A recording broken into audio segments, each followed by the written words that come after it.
Well, I think three things.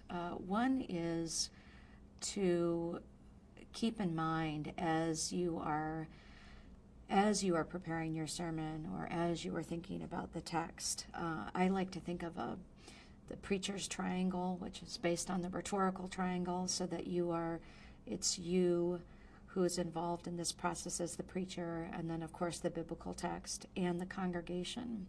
And I think that if you keep in mind the congregation constantly in the work that you're doing with the text, that will at the very least facilitate that connection, because you have real people in mind, you have real issues in mind, and you are able to think about how are they going to respond to this, or what kinds of questions will they have about this, or how is this speaking to my particular congregation.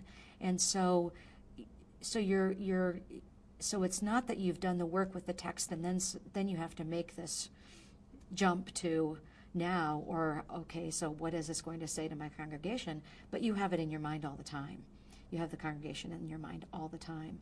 And so I think that that is a huge step in thinking about how to make this word come alive.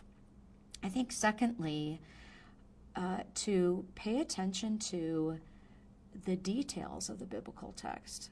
I mean, they are extraordinary, and we have a tendency to go for the big picture or try to find the meaning and to boil the text down into this little nugget of information, or to say that, okay, this is the meaning that I'm going to take to the congregation, when actually the meaning is in how the text presents itself.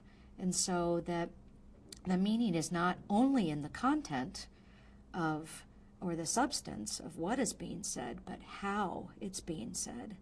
And I think when we begin to pay attention to those details are what make it really fascinating and interesting, and you begin to think about, like John 4, the Samaritan woman at the well. She left.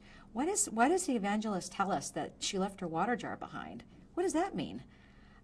It's not like they had a lot of space. So why tell us that? What could that be contributing to how this text is meant to be experienced, or how what the evangelist had in mind for what this. It's not necessarily to get at the author's intention, but to say, why is this here, and what could that mean for how we engage in the biblical text?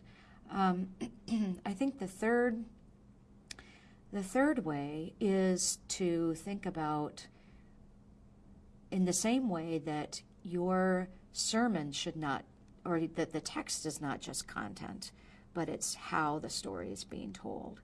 I think we should pay as much attention to our sermon in that regard, that our sermon is not simply about content, but we need to be thinking about how we are communicating that message, and so that the how communicates meaning as much as the what.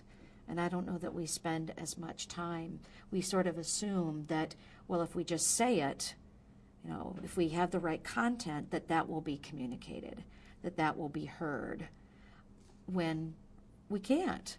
We do need to think. We do need to spend as much time thinking about how we're saying it, and how we are facilitating that hearing, and how we are helping our congregations hear, not just experience the content, but really hear what's being said.